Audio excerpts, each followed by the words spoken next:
हड्डी है। You are only politicizing it. किसान और उसका बेटा किसी से नहीं डरता। जितना किसान के लिए करो उसका असर देश पर पड़ेगा।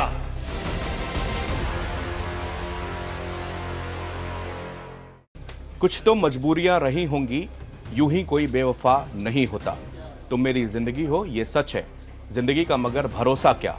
जी बहुत चाहता है सच बोले, क्या करें हौसला नहीं होता। बशीर बद्र साहब का ये शेर आज के एक राजनीतिक घटना पर बिल्कुल सटीक बैठ रहा है। उपराष्ट्रपति के पद से जगदीप धनखड़ ने अचानक इस्तीफा दे दिया। इस्तीफे का कारण बिगड़ता हुआ स्वास्थ्य को बताया गया, मगर कहानी उतनी भी सीधी नहीं थी जितनी लग रही थी। तमाम राजनीतिक विश्लेषक उस वजह को तलाश कर रहे हैं जिसके कारण धनखड़ ने इस्तीफा दिया। धनखड़ एक खुले विचारों वाले, कानून और संविधान को गहराई से जानने वाले नेताओं में से एक हैं। कई बार उन्होंने सरकार को भी कटघरे में खड़ा किया है, विपक्षी नेताओं को कड़ी फटकार लगाई है, ईडी सीबीआई को लेकर और सुप्रीम कोर्ट को लेकर तक बड़ा बयान दिया। सबसे बड़ी बात यह भी रही कि कृषि मंत्री शिवराज सिंह चौहान की मौजूदगी में ही उन्होंने सरकार को किसानों के मुद्दे पर कड़ी फटकार लगाई। किसानों को लेकर उनका बयान शायद सरकार को रास नहीं आया होगा। उनका वीडियो भी सोशल मीडिया पर खूब वायरल हुआ था।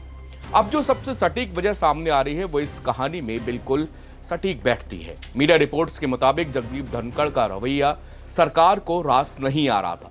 इसी बीच में जस्टिस यशवंत वर्मा के खिलाफ सरकार इसी सत्र में महाभियोग की तैयारी भी कर रही थी। इसके लिए विपक्ष को भी विश्वास में लिया जा चुका था, मगर सरकार को राज्यसभा में जस्टिस वर्मा के खिलाफ प्रस्ताव की कोई जानकारी ही नहीं थी। दूसरा एक और बड़ा कारण सामने आया है कि धनखड़ साहब सरकारी प्रोटोकॉल से मिलने वाली सुविधाओं से भी नाराज दिख रहे थे।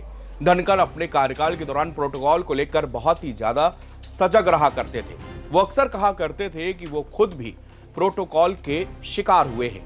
प्रोटोकॉल उनके लिए इतना बड़ा मसला था कि उनकी सख्ती के चलते कई बार विदेशी दौरों पर भारतीय राजनयिकों के सामने भी चुनौती खड़ी हो जाती थी। सूत्रों की माने तो पूर्व राष्ट्रपति को लगता था कि उन्हें वो सम्मान नहीं मिल पा रहा जो उनके लिए वाजिब है। उन्हें होटल से लेकर स्वीट से लेकर हवाई जहाज तक सभी चीजों को लेकर शिकायत रहा करती थी। अब आपको पहली कहानी को थोड़ा तफसील से बताते हैं। दरअसल सोमवार को जब सभापति जगदीप धनखड़ ने सदन में घोषणा की कि उन्हें जस्टिस वर्मा के खिलाफ प्रस्ताव मिला है, तो सरकार हैरान रह गई।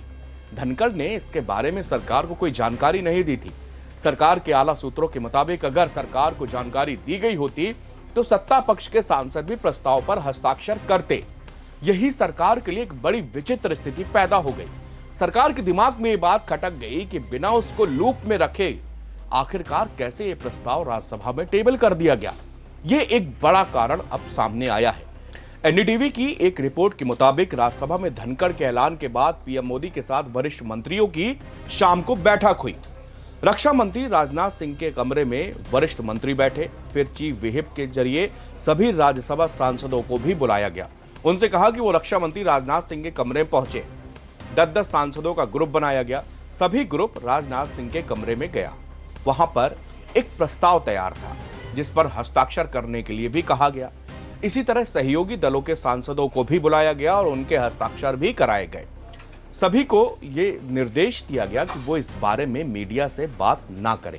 उन्हें यह भी कहा गया कि अगले 4 दिनों तक वो दिल्ली में ही रहें। इसके बाद जगदीप धनखड़ से बातचीत की गई। फिर धनखड़ ने इस्तीफा देने का फैसला किया। ये सब 4 घंटे में हुआ, शाम को 4 से 8 के बीच में। रात को वरिष्ठ मंत्रियों ने अलग अलग ग्रुप से सांसदों को बुलाया। उन्हें बताया गया कि किस किस मौके पर धनखड़ ने अपनी सीमा को लांघा है। उन तमाम घटनाओं के बारे में विस्तार से बताया गया जब धनखड़ सरकार को आड़े हाथों ले चुके थे या सरकार को उनके कारण शर्मिंदगी उठानी पड़ी।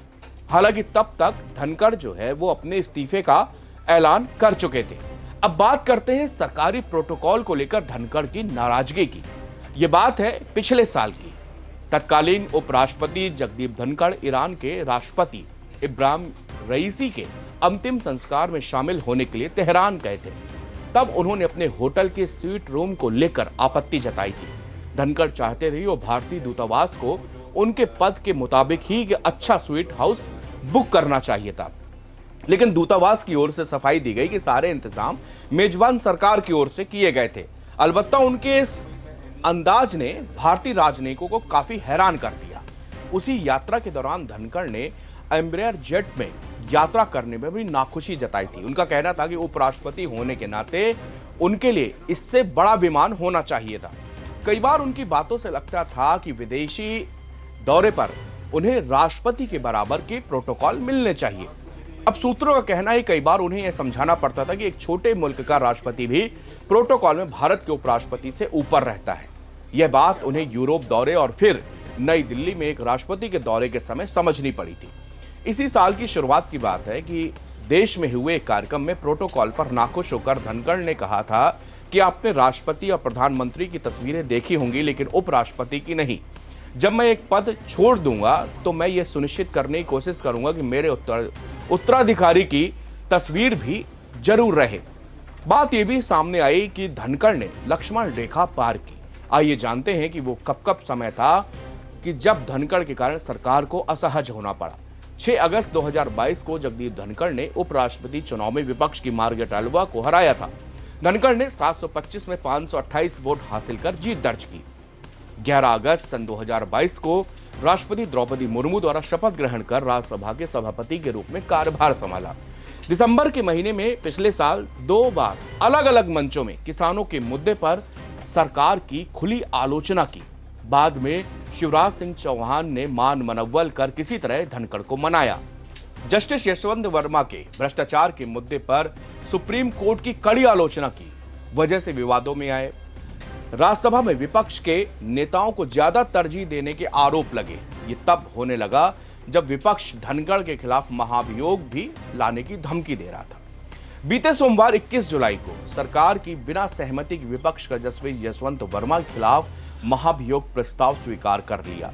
विपक्ष के नेता खड़गे को बहस में लंबे समय तक बिना मुद्दे के ऑपरेशन सिंदूर पर बोलने दिया। इस पर भी सदन के नेता जेपी नड्डा ने कड़ी आपत्ति जताई थी। बहुत बड़ी गलतफहमी और भूल होगी।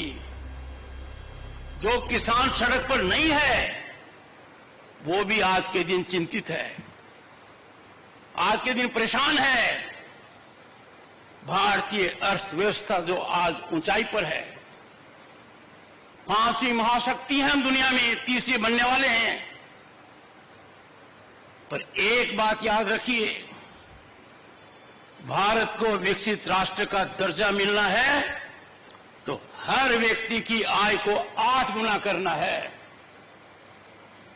उस 8 गुना करने में सबसे बड़ा योगदान ग्रामीण अर्थव्यवस्था का है, किसान कल्याण का है।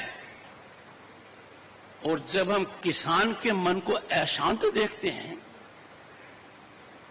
माननीय कृषि मंत्री जी ने ठीक कहा, मैं उनके सुर में सुर मिलाता हूं। किसान के लिए जितना कम किया जाए कम है।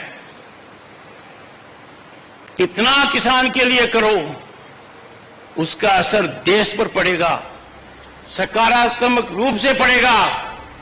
सोमवार के शाम 4 बजे तक सब कुछ वैसा ही चल रहा था जैसा चलता है। संसद का पहला दिन था, हंगामेदार होने की उम्मीद थी। पीएम मोदी का संबोधन होता है, लोकसभा और राज्यसभा चलने लगती है। दोनों में भयंकर मुद्दों को लेकर, ऑपरेशन सिंदूर को लेकर, बिहार में चल रही वोटर लिस्ट को लेकर, इन सारे मुद्दों को लेकर विपक्ष बिल्कुल भरा बैठा था, प्लान करके बैठा था कि आज सरकार को घेरना है। लोकसभा और राज्यसभा थोड़ी देर तक चली, उसके बाद हंगामे के बाद स्थगित करके फिर रद्द कर दी गई। लेकिन उसके बाद में शाम के 4 बजे राज्यसभा खत्म होती है और 8 बजे के पहले जगदीप धनखड़ का जो लेटर था, रेजिग्नेशन था, वो सोशल मीडिया पर तैरने लगा।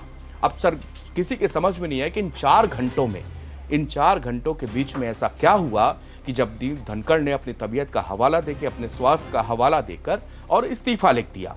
उसकी जो मेन उन 4 घंटों की जो कहानी है वो यही बता रही है कि कई बार ऐसे मौके पड़े कि वो सरकार से असहज होने लगे। धनखड़ को शिवराज सिंह चौहान के सामने पिछले साल दिसंबर की ही बात है कि जब शिवराज सिंह चौहान बैठे थे महाराष्ट्र में, वो स्पीच दे रहे थे और उन्होंने बहुत ही भावुक लहजे में कहा था कि सरकार को ये कतई भूलना नहीं चाहिए कि देश का जो सर्वे सर्वा है वो अन्नदाता है, उसी पर देश की इकोनॉमी टिकी हुई है। धनखड़ की स्पीच भयंकर वायरल हुई थी। लगभग उनकी 15 से 20 मिनट के पूरे भाषण के दौरान में 1 मिनट 45 सेकंड की एक क्लिप थी जिसमें शिवराज सिंह चौहान को भी दिखाया गया। हालांकि उनकी नाराजगी के बाद धनखड़ ने पार्लियामेंट के अंदर ही कहा था ये तो किसान के लाडले हैं, ये कहकर इन बात को हल्का किया गया था। लेकिन बात तब इस मीडिया पूरी गैलरी में फैल चुकी थी कि धनखड़ और सरकार के बीच में कुछ तो है जो सही नहीं चल रहा। इसके अलावा वो सारे तमाम कारण उसमें ऐड होते गए और आखिरकार धनखड़ ने अपना इस्तीफा दे दिया है। शुक्रिया।